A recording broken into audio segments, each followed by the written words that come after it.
In today's episode, let's talk about influence and how the window of influence for AI is slowly, very slowly closing. This is not an immediate thing. This is not a today thing. This is not a tomorrow thing, but it is going to be happening more slowly.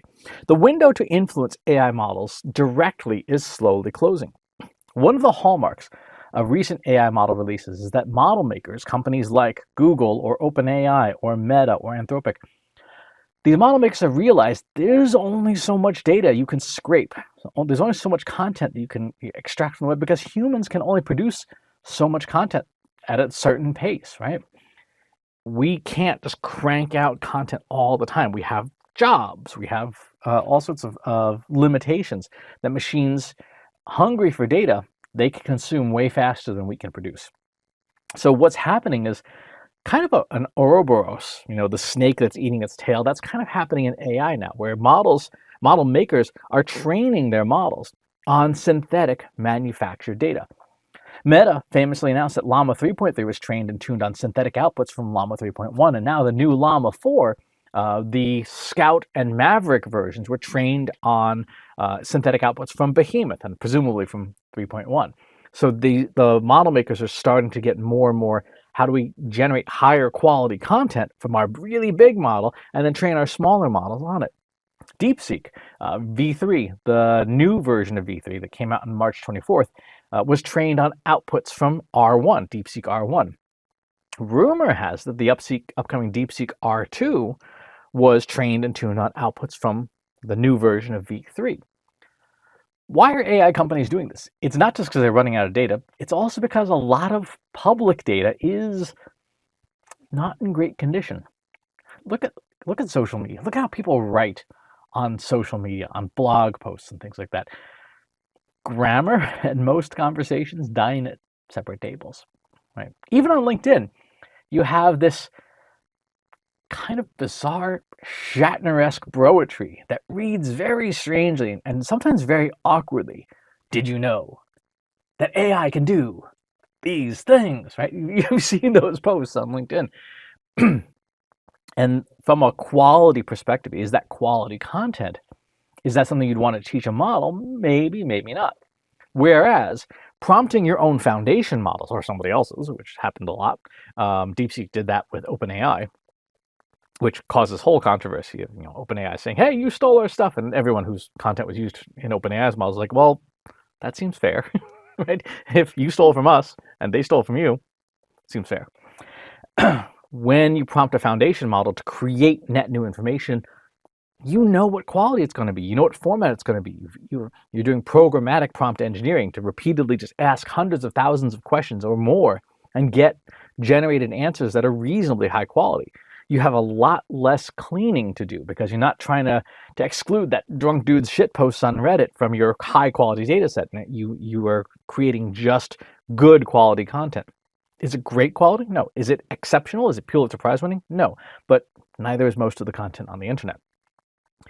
In general, AI models, when they generate content well prompted, generate above average to pretty decent content. If you give a tool a lot of context and you give a lot of instructions and give it time to think, it will generate pretty good content.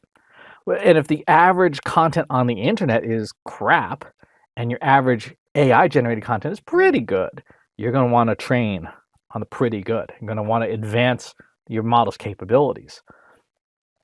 What this means, though, for marketers like you and me who want AI to know who we are, is that window for influencing the training data itself is slowly closing. Now, to be sure, model makers are still trying to vacuum up as much data as they possibly can, but increasingly, as they bolster their own hardware purchases and compute capacity, synthetic data is cleaner, it's cheaper, and it has no issues with copyright, intellectual property laws. Now, I need a big warning sign here. I am not a lawyer. I cannot give legal advice. However, it is my understanding, at least in USA copyright law, that unlike criminal law, the so-called fruit of the poisonous tree does not apply to intellectual property law. Fruit of the poisonous tree means that in criminal law, if evidence is gathered improperly, then that taints the rest of the case, and the whole case can be thrown out. Even if it's just a small part, it can be enough to screw up a case.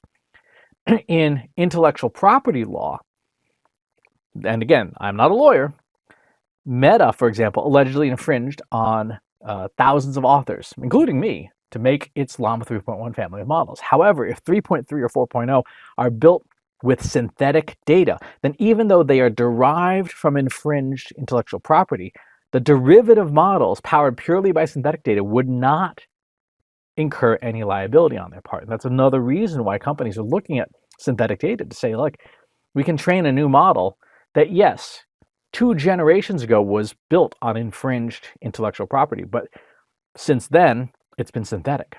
And so the new outputs that are higher quality and more advanced are not trained on infringing property.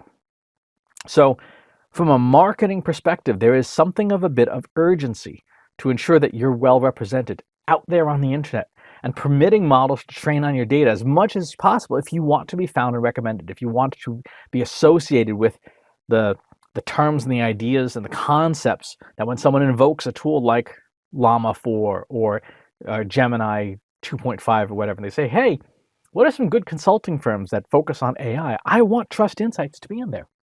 I want Trust Insights and Katie Robert and Christopher Penn to be associated with artificial intelligence and generative AI. I've got to get the content out on the internet now so that it works its way into training data sets that are slowly becoming more and more synthetic.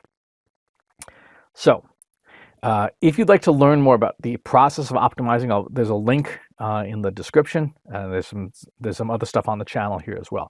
But now is the time to get your content on the internet so that as model makers move more and more to synthetic data, you're not excluded from the party. That's going to do it for today's episode. Thanks for tuning in. Talk to you on the next one. If you enjoyed this video, please hit the like button. Subscribe to my channel if you haven't already. And if you want to know when new videos are available, hit the bell button to be notified as soon as new content is live.